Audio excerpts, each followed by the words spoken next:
Fisher. Thank you, Mr Deputy Speaker. Mr Deputy Speaker, my dad started his working life at the age of 14 at my grandfather's garage, pumping gas, as the Americans put it.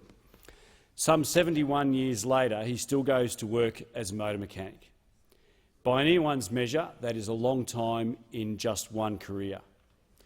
I didn't follow my dad's footsteps into his motor mechanics business. In fact, like so many of my generation, I've had a number of careers, and only time will tell how many more I have here and beyond. This bill will be very important not just for my generation, but increasingly for those who are younger than I. It is a little-known fact that I began my adult life pursuing a different kind of vocation. I studied to become a Catholic priest for a short while with the Palatine Order in Victoria. Now, I know that for some that may be unpalatable, with the issues that have arisen in recent times regarding sexual abuse, but I, for one, am proud of the work that I did and the many good men and women that I interacted with at the time. In my second career, I took up tools and worked with my hands as a carpenter. I studied for my vocational qualifications at Holmes Glen TAFE as an apprentice carpenter and joiner. After establishing my own building business with an incredibly supportive wife, 2 children and 1 on the way, I had a brain explosion and went back to uni and studied law at QUT, and I went on and practised as a barrister for 16 years after that. So, Mr Deputy Speaker, I've received a formal higher education, I've received a formal vocational education, and on Victorian building sites at the peak of that recalcitrant union, the BLF, in the 1980s, you can safely say I've received plenty of informal education along the way. For a person of my age, that mixture is not unique, but it is unusual. For students growing up in Australia today, it will be the norm. Students today don't think for a second that they will have only one job, one career or one skill set during their lives. With the pace of technological change, they have never known anything other than continuous learning. They expect that their working life will be the same, and it will.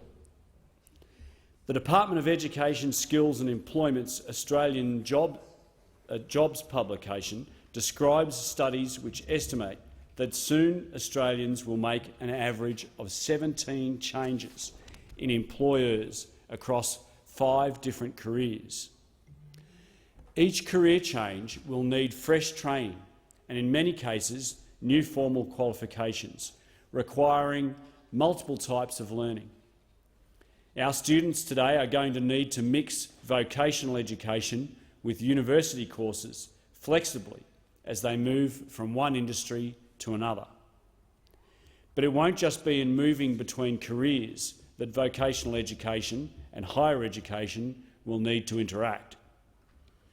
Recently, I visited the site of NDED Butterfly House in Mooloolah Valley with co-founder Mark Forbes. The Coalition Government has contributed more than $6 million towards the construction and operation of this Australian-first facility, and it's terrific to see it racing towards completion. I'd like to take this opportunity to congratulate Mark, NDED and the Butterfly Foundation and BA Murphy Constructions on what will become Australia's first residential eating disorder facility. Australia's first. While I was touring the site with Mark, we spoke to one of the carpenters installing cladding. He very kindly gave me the chance to borrow his nail bag and make some good use of my building licence I've been keeping for all of these years. As we reflected with him on how much faster we were able to clad the building than when I, or even when he was beginning his career, with strong battery-powered tools and nail guns everywhere, saving labour and the tangled wires and hoses of the past. Custom manufactured structures created by machines elsewhere slotted seamlessly, with a little bit of gentle persuasion, into place. Now, Mr Deputy Speaker, it doesn't take a university education to work with building tools today, but on more complex builds, it won't be long before it does. In some trades, the change is already happening. On my recent listening post tour in Fisher, I was helped out by one of my most dedicated volunteers, John Pozzi. John was telling me about his first career decades ago in one of the most advanced machining tool shops in Australia. Now, John and the company he worked for were tireless innovators in their day, building some of the most advanced components available. But I doubt that they would be recognisable much, or that they wouldn't recognise them in the workshops of companies like the Coast's own Helimods today.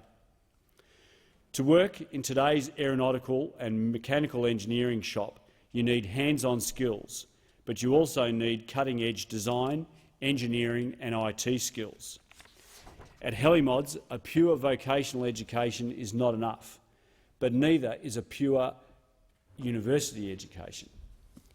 You need both sets of skills, and as the industry's technology continues to change, you need constant refreshment of both.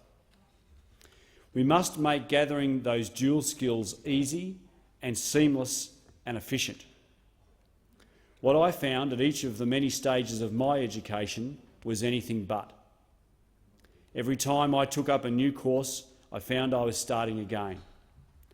I was laboriously establishing my existing learning, trying to get it recognised, studying how to make the system work before opening my first book. It can't be like that in the future. If we cannot encourage more Australians to study more and study in more varied ways, then we will all fall behind our international competitors. Certainly, we need to ensure that we are getting the right number of students into the right courses at university. The Coalition Government is helping to achieve that with record funding this year of some $18 billion. That's record funding. Those opposite like to talk about cuts, but you can't have cuts when you have record funding. The Coalition Government is helping to achieve that.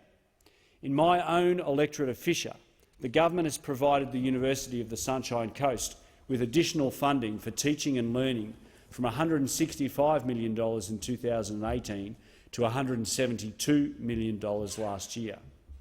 That's on top of an additional $69.4 million we're delivering for new students over the next 4 years at the USC Moreton Bay campus. But in fact, much more than getting degrees, right now we need to encourage more of our young people to get a trade. In Queensland, in 2018, in the construction trades, 37% of employers attracted no suitable applicants for trade jobs they had available. Only 49% of vacancies were filled. Glaziers and tilers and cabinet makers are some of the hardest types of employees to find in my state. These are facts. I know firsthand when I tried to get a glazier to replace a window that had been smashed in a storm, it took 6 months to get a glazier out. We have skill shortages among sheet metal workers, fitters and welders, bricklayers and plumbers, not to mention chefs, bakers and childcare workers. We need many more people to be learning a trade. Yet our society tells young people that a university education is the only route to success. We must change that culture. But in the meantime, we can also work with it to achieve the doubly skilled workers we need in the decades to come. This bill, by extending the operation of the unique student identifier to the university sector, will actually support recruitment for the trades. It will help to show the direct paths which exist between vocational education and university education. It will help to demonstrate that they are both part of the same continuum, reinforce for potential students that beginning in a trade doesn't have to mean ending in one, and show that movement between the two is seamless and commonplace. It will, with the passage of this bill, be literally built into the system, and I believe this is an important message to be sending our young school leavers today. I'd like to take this opportunity to mention a group who are particularly badly affected by the obstacles that currently exist in our education system, and that is ADF veterans. We are well aware of the challenges that face some former servicemen and women when they leave the ADF. It can be difficult for our veterans to find new meaning in their lives and to build a fulfilling career once they leave the ADF. I believe that for many, education could provide them with a new path forward. Former servicemen and women should be fantastically well placed to begin a degree or a new vocational education course. The ADF demands continuous training and learning from its personnel, and in many cases it provides qualifications to recognise that work. However, achieving recognition for that prior learning in the civilian world can be very difficult.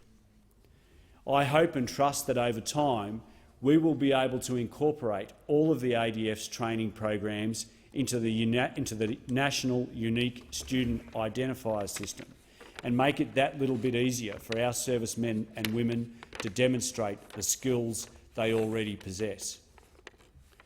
As the Minister has described, this bill will set up a universal national system which will lay the groundwork for a much more seamless movement of student information across institutional and state boundaries, across the gulf between the university sector and the vocational education, and across long breaks from study. This will particularly help women who take time out of the workforce to raise children. But it will have one further important outcome. Governments, just as much as a modern worker, need continuous learning to develop good policy. Up until now, we have no means of tracking the contemporary student journey. The trail for government ran cold at the boundary between vocational and university education.